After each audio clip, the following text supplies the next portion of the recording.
श्रीमन्महागणाधिपतये नमः। लक्ष्मीनारायणाभ्यां नमः। उमामहेश्वराभ्यां नमः। वाणीहिरण्यगर्भाभ्यां नमः। शचीपुरन्दराभ्यां नमः। मातापितृचरणकमलेभ्यो नमः। इष्टदेवताभ्यो नमः। कुलदेवताभ्यो नमः। ग्रामदेवताभ्यो नमः। स्थानदेवताभ्यो नमः। वास्तुदेवताभ्यो नमः। सर्वेभ्यो देवेभ्यो नमः। सर्वेभ्यो ब्राह्मणेभ्यो नमः। ओम सिद्धिबुद्धिसहिताय श्रीमन्महागणाधिपतये नमः। माताएं, श्री राम जी के सांवले सुंदर कोमल अंगों को देखकर प्रेम सहित कह रही हैं कि हे तात, मार्ग में जाते हुए तुमने उस बड़ी भयावनी ताड़का राक्षसी को किस प्रकार से मारा। और बड़े भयानक राक्षस जो विकट योद्धा और युद्ध में किसी को कुछ भी नहीं गिनते थे, उन दुष्ट मारीच और सुबाहु को उनकी सेनाओं सहित तुमने कैसे मारा। माताएं, आगे जो प्रभु श्री राम जी को उत्तर देना था वह स्वयं कह रही हैं कि मुनि प्रसाद बलितात तुम्हारी, इस अनेक करवरे टारी, मख रखवारी कर दूं भाई, गुरु प्रसाद सब विद्या पाई। माताएं कह रही हैं कि मैं बलैयां लेती हूं, मुनि की कृपा से ही ईश्वर ने तुम्हारी बहुत सी बलाओं को टाल दिया, बहुत सी अरस्तियों को टाल दिया। और दोनों भाइयों ने यज्ञ की रखवाली करके गुरु विश्वामित्र जी के प्रसाद से सारी विद्याएं पाई। और आगे भी कह रही हैं कि मुनिति तरी लगत पग धूरी, कीरति रही भुवन भरी पूरी, कमठ पीठ पबिकूट कठोरा, नृप समाज महु शिव धनु तोरा। कि चरणों की धूल लगते ही मुनि पत्नी अहिल्या तर गई, उसका कल्याण हो गया। और विश्व भर में यह कीर्ति पूर्ण रीति से व्याप्त हो गई। और भूत भावन भगवान शिव शंकर जी के धनुष के लिए शिव धनु, कि जो कच्छप की पीठ वज्र और पर्वत से भी कठोर, उस भूत भावन शिव शंकर जी के पिनाक धनुष को राजाओं के समाज में तुमने कैसे तोड़ दिया। विश्व विजय के यश और जानकी को पाए, सब भाइयों को ब्याह कर घर आए।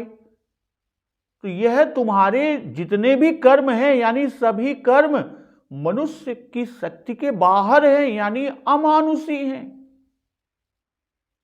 सकल अमानुष कर्म तुम्हारे, तो फिर यह सफल कैसे हुआ।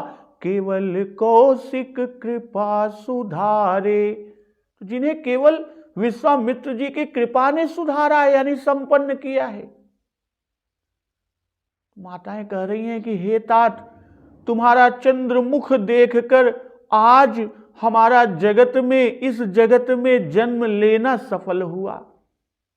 आज जो सुफल जग जनमु हमारा, देखी तात विधु बदन तुम्हारा। और इतना ही नहीं, ब्रह्मा जी से स्तुति भी कर रही हैं कि जे दिन गए तुम ही बिनु देखे, ते बिरंच जनि पारहि लेखें। कि तुमको बिना देखे हुए जितने भी दिन बीते हुए हैं, ब्रह्मा जी उनको गिनती में ना लावें, यानी हमारी आयु में उन दिनों को शामिल न करें।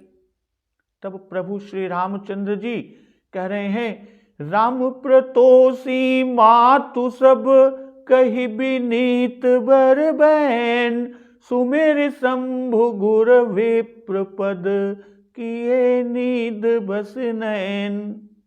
तो विनय भरे उत्तम वचन कहकर श्री रामचंद्र जी ने सब माताओं को संतुष्ट किया और फिर भूत भावन भगवान शिव जी को, गुरु जी को और ब्राह्मणों के चरणों का स्मरण कर नेत्रों को नींद के वश किया, अर्थात प्रभु सो रहे।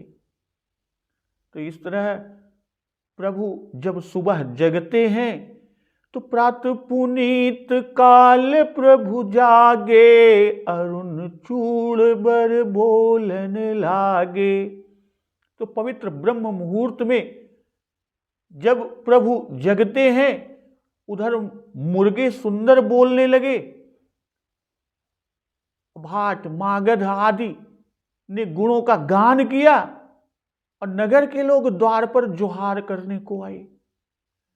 तो बंदे विप्र सुर गुर पितु माता, पाई असीस मुदित सब भ्राता। जननिन सादर बदन निहारे, भूपति संग द्वार पगुधारे। ब्राह्मणों, देवताओं, गुरु, पिता और माताओं की वंदना करके और आशीर्वाद पाकर प्रभु श्री रामचंद्र जी सभी भाई के साथ प्रसन्न हुए। तो माताओं ने आदर के साथ उनके मुखों को देखा। माताओं के नेत्र भ्रमर हैं और प्रभु के मुख की शोभा मकरंद।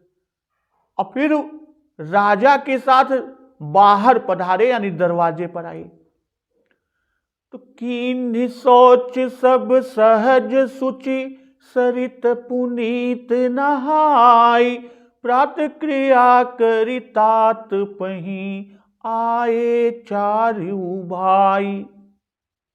स्वभाव से ही पवित्र चारों भाइयों ने सब शौच आदि से निवृत्त होकर पवित्र सरयू नदी में स्नान किया। प्रात क्रिया करके वे पिता के पास आए। शौच क्रिया से निवृत्त होकर कि कीन्ह शौच सब सहज सुचि, सरित पुनीत नहाई। शौच 12 है और वे सब किए गए। सहज सुचि जो कह रहे हैं कि स्वाभाविक ही सुचि होते हुए भी वह शौच करते हैं। इससे जगत को उपदेश देते हैं कि ये कर्म अवश्य करने चाहिए। और बड़े का आचरण जगत में धर्म का सारांश होता है कि समुझब कहब करब तुम जोई, धर्म सारु जग होई सोई। श्रीमद् भागवत में भी कहा है कि आपका अवतार केवल राक्षसों के वध के लिए नहीं होता, किंतु मर्त्यलोक के प्राणियों को शिक्षा देने के लिए भी होता है। और सरित पुनीत नहाई, श्री सरयू जी का महात्म्य स्मरण करके कि ये अत्यंत पुनीत हैं, सरयू जी की अमित महिमा है, और उसमें स्नान किया।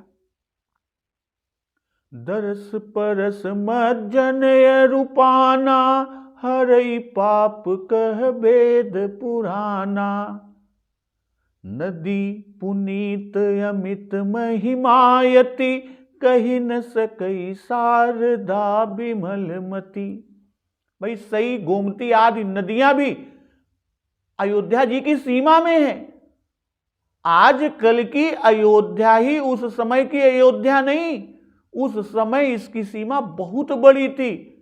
और श्री सरयू जी पुनीत नदी कहलाती है। नदी पुनीत अमित महिमायति। तो सब शौच करके सभी भाई नदी स्नान किए, यह वाह्य शुद्धि। अपरात क्रिया करना अंतः शुद्धि। तो इस तरह वाह्यांतर यानी वाह्य और अंदर दोनों की शुद्धि के पश्चात पिताजी के पास गए।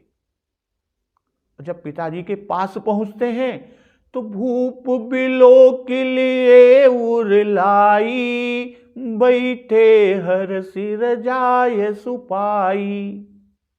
तो राजा जी ने उन्हें देखकर हृदय से लगा लिया, अर्थात प्रभु श्री राम जी को, और वे हर्षित होकर, राजा जी हर्षित होकर उनको हृदय से लगाए। अब प्रभु श्री रामचंद्र जी और सभी भाई हर्षित होकर आज्ञा पाकर बैठ गए। तो देख राम सब सभा जुड़ानी, लोचन लाभु अवधि अनुमानी। श्री रामचंद्र जी को देखकर, उनके दर्शन को नेत्रों के लाभ की सीमा अनुमान कर सारी सभा शीतल हो गई। तो पुण्य वशिष्ठ मुनि कौशिकु आए, सुभग आसन मुनि बैठाए। अब फिर मुनि वशिष्ठ और कौशिक जी आदि मुनि आते हैं। चक्रवर्ती महाराज दशरथ जी ने मुनियों को सुंदर दिव्य आसनों पर विराजमान किया। सुतन समेत पूज पद लागे, निरख राम दो गुर अनुरागे। और महाराज दशरथ जी पुत्रों सहित गुरुजनों का पूजन करके उनके चरणों में लगे, अर्थात चरणों पर सिर रख दिया। और श्री राम जी को देखकर दोनों गुरु वशिष्ठ जी और गुरु विश्वामित्र जी अनुराग से भर गए।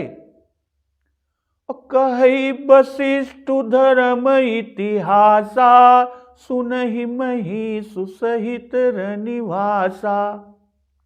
श्री वशिष्ठ जी धार्मिक इतिहास कहते हैं और रनवास सहित राजा सुनते हैं। प्रभु श्री रामचंद्र जी जब राजा जी के पास पहुंचे, प्रातक्रिया करके सरजू स्नान करके, तो भूप बिलो के लिए उरलाई, बैठे हर सिर जाय सुपाई। भाई हृदय से लगाया, आशीर्वाद नहीं दिया, क्योंकि आशीर्वाद तो दे चुके। पाई शीस मुदित सब भ्राता। और हृदय में लगाने का जो भाव है कि चारों भाई स्नान करने गए, इतनी देर का भी वियोग महाराज दशरथ जी सह न सके। इसी से जब वे स्नान आदि से निवृत्त होकर आए, तब उन्हें हृदय से लगा लिया, मानो बहुत दिनों पर मिले हैं। जैसा 308वें दोहे पर उल्लेख हुआ है कि सुत ही लाई दुसह दुख मेटे, मृतक शरीर प्राण जनु भेटे। अब बैठे हर्ष रजाए सुपाई। भाई पिता ने हृदय से लगाया, इससे हर्ष हुआ। और इसी तरह जब पिताजी ने आशीर्वाद दिया था, तब भी प्रभु श्री राम और सभी भाई हर्षित हुए थे कि पाई शीस मुदित सब भ्राता। और रजायसु कहने का जो भाव है कि पिता की आज्ञा सब धर्मों में श्रेष्ठ धर्म है। पितुआय सुसब धर्म टीका, इसलिए आप सदा पिता की आज्ञा की चाह रखते हैं और इसी से आज्ञा पाकर हर्षित हुए।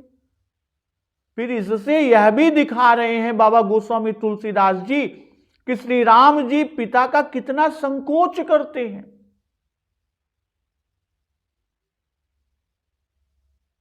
कि बिना आज्ञा बैठते भी नहीं।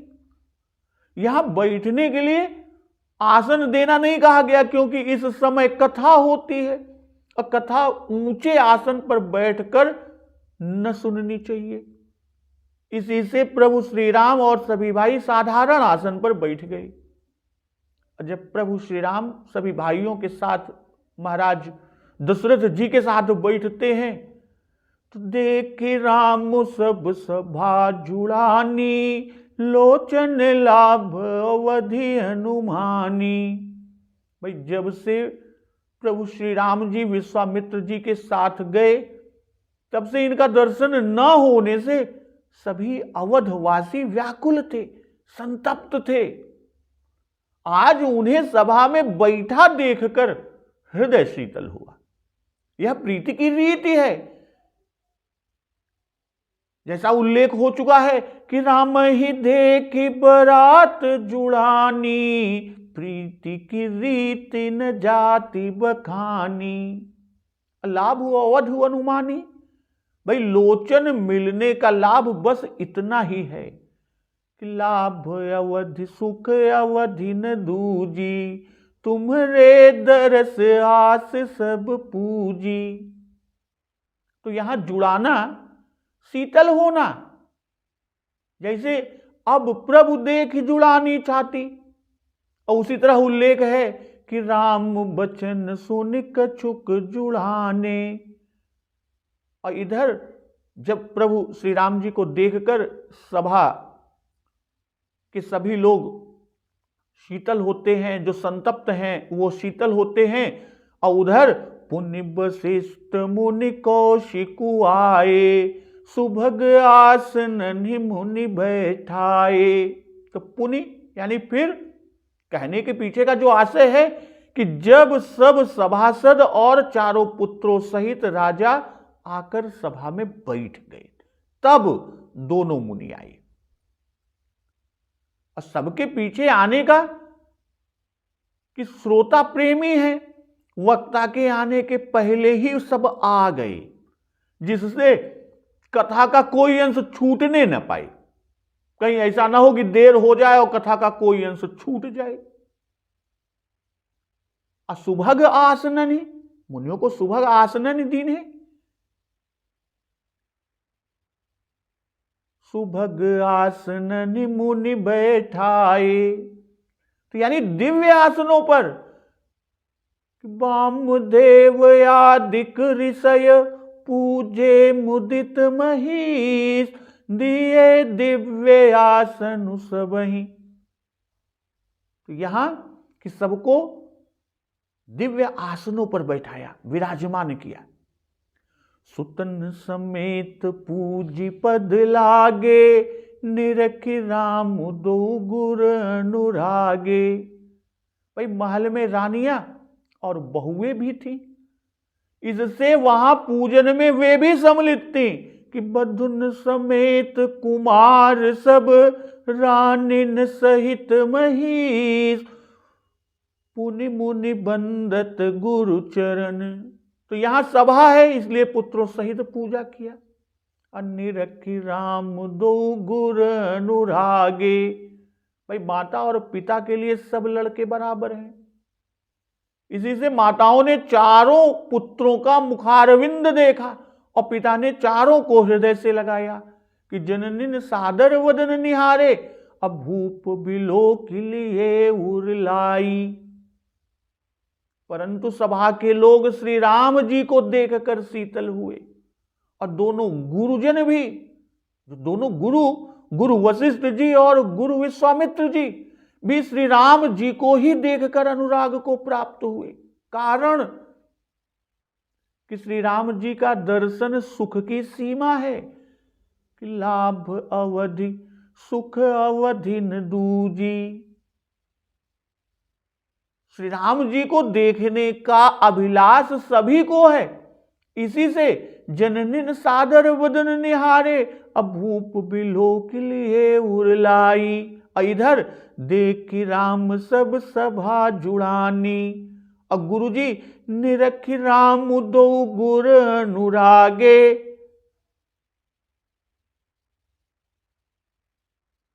और आगे उल्लेख मिलेगा कि जाई समीप राम छवि देखी, रही जन कुंवर चित्र यवरे की। श्री सीता जी जैसे समीप से देखकर अनुरक्त हो गई थी, वैसे ही दोनों गुरु अनुराग में मग्न हो गए और शरीर में पुलकावली होने लगी और नेत्रों में जल भर आया। कहीं वशिष्ठ धर्म इतिहासा, सुनहि मही सुसहित रनिवासा। श्री वशिष्ठ जी कुलगुरु हैं और ये 12 मास कथा सुनाते हैं वेद पुराण वशिष्ठ बखानहि, सुनहि राम यद्यपि सब जानहि। और यहां क्या सुना रहे हैं? धर्म इतिहासा। केवल धर्म कहकर सब धर्म को बता दिए कि वर्ण धर्म, आश्रम धर्म, राज धर्म, दान धर्म, मोक्ष धर्म, स्वामी धर्म, स्त्रियों के धर्म आदि आदि, यानी सब धर्मों के इतिहास कहते हैं। और इतिहास कहने का भाव धर्मात्माओं के द्वारा धर्म का निरूपण करते हैं, अर्थात धर्मात्माओं की कथा कहते हैं। और सुनहि मही सुसहित रनिवासा। वशिष्ठ जी स्त्री और पुरुष दोनों के धर्मों का वर्णन करते हैं। और धर्म सबको प्रिय है, इसी से रनवास सहित सुनते हैं। और राजा को तो विशेष कर धर्म का ही प्रयोजन रहता है, इससे धर्म के ही इतिहास कहते हैं और नहीं। और इतिहास द्वारा कहने से धर्म की बातें हृदय में विशेष रूप से दृढ़ हो जाती हैं, कथा भी रोचक हो जाती है, इसलिए इतिहास कहते हैं। मुनि मन अगम गाधि सुत करनी, मुदित वशिष्ठ विपुल विधि बरनी। श्री वशिष्ठ जी ने आनंदित होकर राजा गाधि के पुत्र विश्वामित्र जी की करनी को, जो मुनियों के मन को भी अगम्य है, उसका बहुत प्रकार से वर्णन किया। बोले वामदेव सब साची, कीरति कलित लोक तिहु माची। वामदेव जी बोले कि यह सब बातें सत्य हैं जो गुरु वशिष्ठ जी ने कही है। विश्वामित्र जी की कीर्ति तीनों लोकों में फैली हुई है कि कीरति कलित लोक तिहु माची। सुनि आनंद भयो सब काहू, राम लखन उर अधिक उछाहू। यह सुनकर सब किसी को आनंद हुआ और प्रभु श्री राम और लक्ष्मण जी के हृदय में अधिक उत्साह या आनंद हुआ। मंगल मोद उछाह नित, जाहि दिवस यही भांति, उमगी अवध आनंद भरी, अधिक अधिक अधिकाति। भाई नित्य ही मंगल मोद का उत्सव होते हैं, मंगल और मोद के उत्सव होते हैं। तो इस प्रकार दिन बीतते जा रहे हैं और अयोध्यापुरी आनंद से भरकर उमड़ पड़ी। और यह आनंद की उमंग अधिक से अधिक बढ़ती जाती है। भाई धर्मात्माओं के इतिहास कहते कहते विश्वामित्र जी का प्रसंग आया। इसी से विश्वामित्र जी की करनी का वर्णन करने लगे कि मुनि मन अगम, कि वहां तक मुनियों का मन भी नहीं पहुंच सकता, अगम है, तन की तो बात ही छोड़े। चांडाल को इसी देह से, विश्वामित्र जी के बारे में कहे कि चांडाल को इसी देह से स्वर्ग तक पहुंचा दिया और फिर उसके लिए दूसरा स्वर्ग भी रच दिया और तप करके क्षत्रिय से ब्राह्मण हुए, आदि सारी कथाएं। तो मुनि मन अगम से उनकी करनी बहुत भारी बताई और महिमा अतुलित दिखलाया। अगाध सुत करनी कहने का भाव कि पहले ये राजपुत्र थे और अपनी करनी से ब्राह्मण हुए। मुदित विश्वामित्र जी और वशिष्ठ जी से बैर था। विश्वामित्र जी ने वशिष्ठ के 100 पुत्र अपने तपोबल से मार डाले।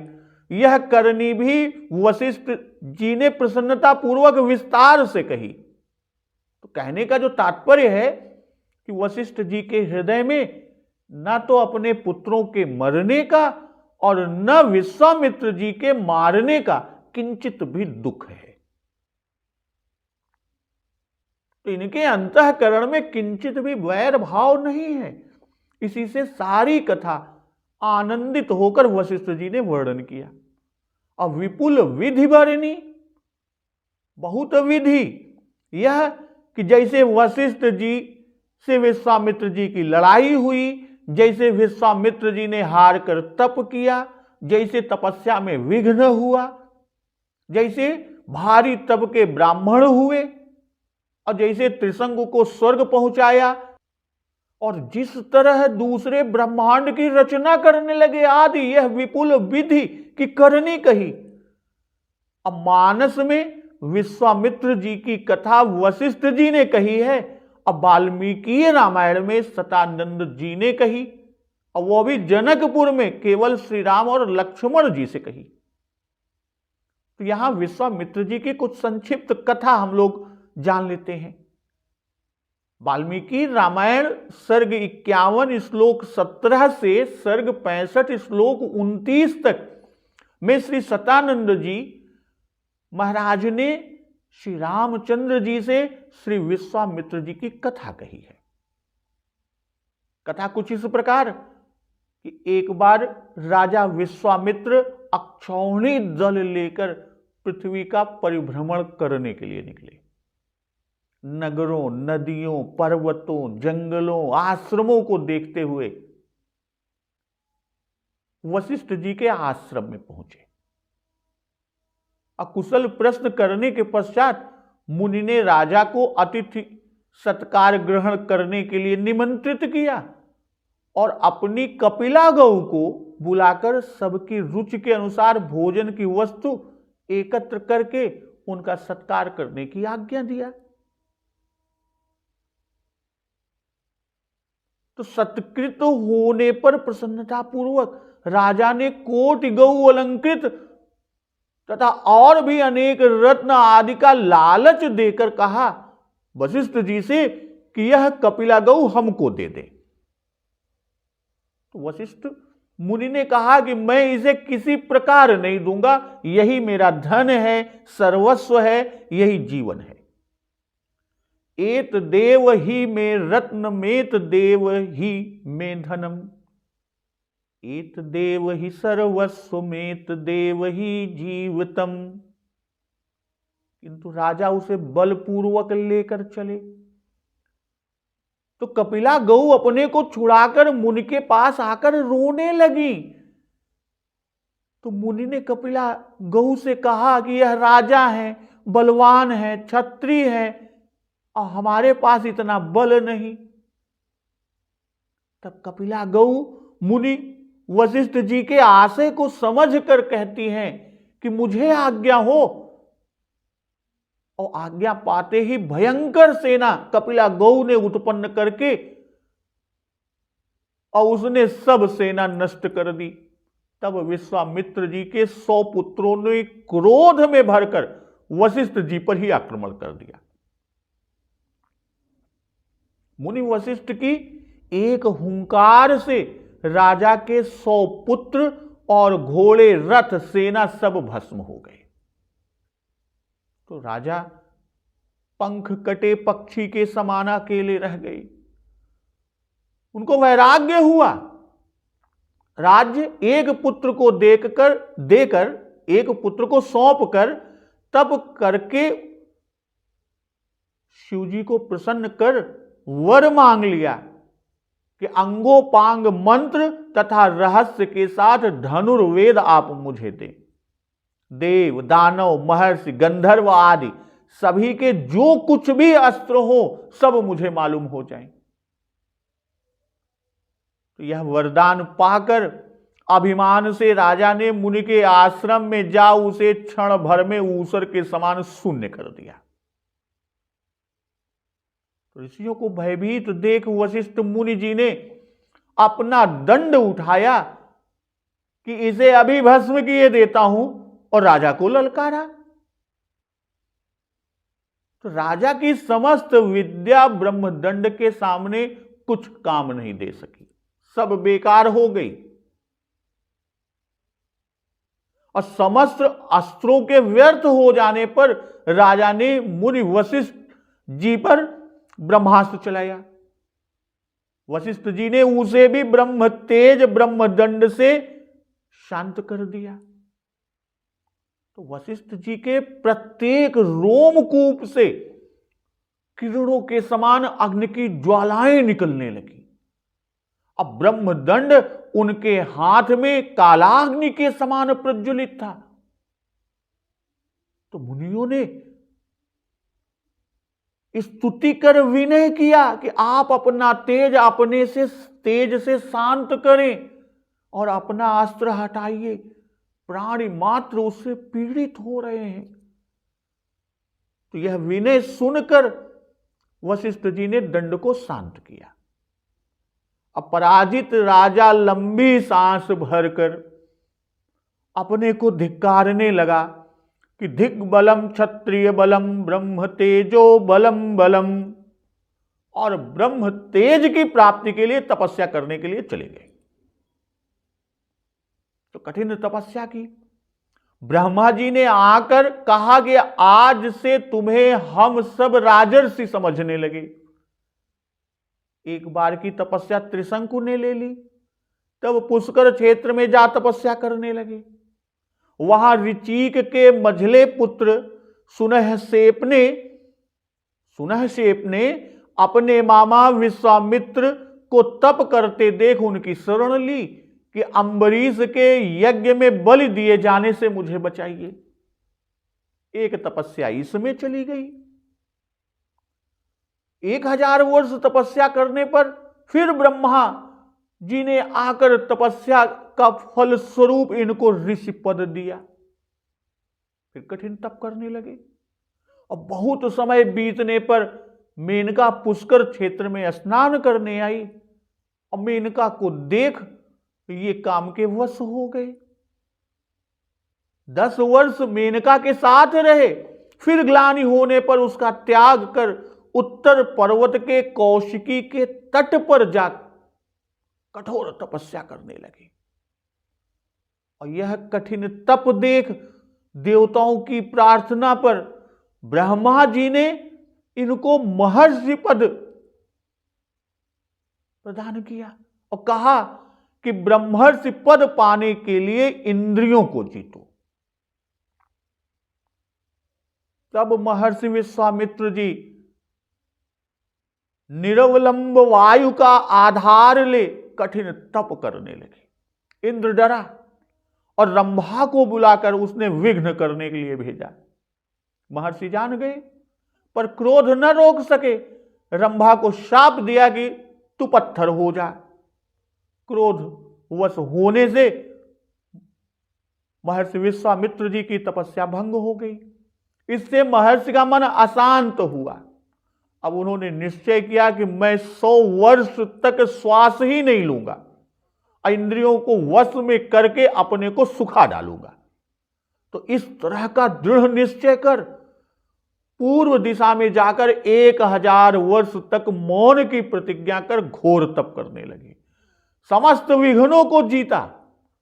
व्रत पूर्ण होने पर जो ही अन्न भोजन करना चाहा, इंद्र ने विप्र रूप धर उनके पास आ उस अन्न को मांग लिया और महर्षि विश्वामित्र जी ने दे दिया और पुनः श्वास खींचकर तपस्या करने लगे। तपस्या इतनी कठिन, इतनी उग्र हुई कि मस्तक से धुआं और फिर अग्नि की ज्वालाएं निकलने लगी। और सारे देवता डर कर ब्रह्मा जी के पास दौड़े हुए पहुंचे कि शीघ्र उनके मनोरथ को पूर्ण कीजिए। अब उनमें कोई विकार नहीं है। और उनके तेज के आगे लोगों का तेज मंद पड़ गया।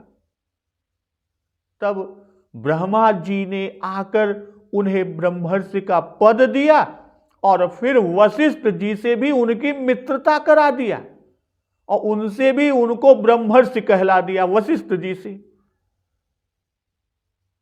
तो आजकल के अभिमानी संहारक विज्ञानियों को यह उपदेश कि विश्वामित्र जी के अस्त्र शस्त्रों को पढ़ना चाहिए, और जिससे ज्ञात होगा कि हमारा देश अस्त्र शस्त्र विद्या में कितना बढ़ा चढ़ा था।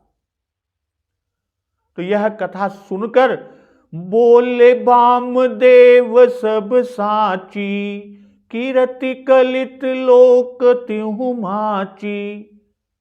श्री वशिष्ठ जी ने श्री विश्वामित्र जी की भारी करनी का वर्णन किया, यानी बहुत भारी महत्व के कथन से झूठ की संभावना। सुनकर लोगों को विश्वास नहीं होगा, सबको झूठी लगेगी।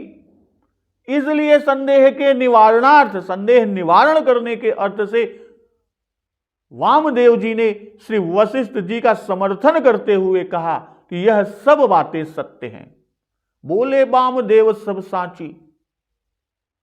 और तीनों लोकों में इनकी कीर्ति फैली हुई है। कीर्ति कलित, तो कलित कहकर कि इनकी कीर्ति चंद्रमा के समान उदय हो रही है। लोक त्योमाची, चंद्रमा तो एक ही लोक में उदय होकर उसी को प्रकाशित करता है, किंतु विश्वामित्र जी की कीर्ति तीनों लोकों में उदय होकर प्रकाशमान है। कहने का जो भाव है कि श्री विश्वामित्र जी की कीर्ति और उनकी करनी को तीनों लोग जानता है। तो वह सुंदर कीर्ति वाल्मीकि रचित रामायण द्वारा तीनों लोकों में फैली है। सुर नर नाग इनकी कीर्ति का गान कर रहे हैं। तो सुनि आनंद भयउ सब काहू, राम लखन उर अधिक उछाहू। भाई वामदेव जी ने जब साक्षी दिया, साक्ष्य मतलब उसकी हामी भरी कि वशिष्ठ जी का समर्थन किया, तब सबको विश्वास हुआ कि यह प्रशंसा नहीं किया है। गुरु वशिष्ठ जी का गुरु जो किया गया, गुरु वशिष्ठ ने विश्वामित्र जी की जो बात कही वो प्रशंसा नहीं किया, किंतु सब सत्य ही सत्य कहा और सत्य समझकर सबको आनंद हुआ। फिर सबको यह समझकर आनंद हुआ कि हमें घर बैठे ऐसे महान पुरुष के दर्शन हुए, तो हम बड़े सुकृति हैं, हमारे बड़े भाग्य हैं। राम लखन उर अधिक उछाहू। भाई और सबको तो आनंद हुआ। और श्री विश्वामित्र जी श्री राम और लक्ष्मण जी के गुरु हैं, इसी से गुरु का भारी महत्व सुनकर प्रभु श्री राम और लक्ष्मण जी को अत्यंत उत्साह हुआ, अधिक कि औरों को तो सिर्फ आनंद हुआ, अब प्रभु श्री राम और लक्ष्मण जी को सबसे अधिक आनंद हुआ। भाई एक तो गुरु की बड़ाई सुनी, इससे आनंद हुआ, और दूसरे सुना था कि श्री वशिष्ठ जी और श्री विश्वामित्र जी में परस्पर विरोध था, इससे भी शंकित थे कि दोनों गुरु हैं और दोनों की सेवकाई कैसे करते बनेगी। एक की सेवा करेंगे तो दूसरे को दुख होगा, दूसरे की सेवा करेंगे तो पहले को दुख होगा। असो वशिष्ठ जी के मुख से सुनने पर वह शंका भी दूर हो गई। मंगल मोद उछाह नित, जाहि दिवस ही भान। उमगी अवध आनंद भरी, अधिक अधिक अधिकाति। भाई मंगल का वर्णन कि विविध भांति मंगल कलश, गृह गृह रचे संवारी। और मंगल का ही वर्णन कि मंगल कलश सजहि सब रानी। और मंगल में ही कि मुदित करहि कल मंगल गाना। तो मंगल कलश, मंगल द्रव्य, मंगल गान और मंगल रचना, यह सब मंगल है। मोद अर्थात हर्ष आनंद, मुद हर्षे का वर्णन कि आरत करहि मुदित पुर नारी, हर कहीं निरखि कुंवर भर चारी। भरी प्रमोद मातु सब सोही, बने बराती बरन न जाई, और महामुदित मन सुख न समाही। और उछाह का वर्णन कि जनु उछाह सब सहज सुहाए, तनु धरि धरि दशरथ गृह छाए। और नित कहने का आशय, हमने एक दिन के मंगल मोद और उत्साह का वर्णन किया। बाबा गोस्वामी दास जी ने जो लिखा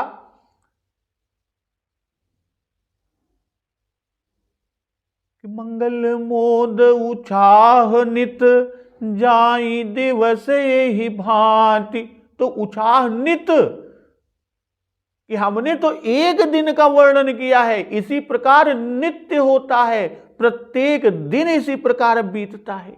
उमगी अवध नित्य प्रति अयोध्यापुरी मंगल के बोध और उत्साह से भरती है, इसी से उमगी यानी मंगल आदि की बाढ़ आ गई और यह उमंग नित्य प्रति उत्तरोत्तर बढ़ती ही जाती है। भक्तजन, आगे के प्रसंग का श्रवण, अमृत रसपान हम लोग अगले दिवस की कथा में सुनेंगे। तो एक बार जोर से बोलिए, सियावर रामचंद्र की जय, पवन सुत हनुमान की जय, जगत जननी मां जगदम्बा की जय, गुरुदेव भगवान की जय, उमापति महादेव की जय। जय श्री राम।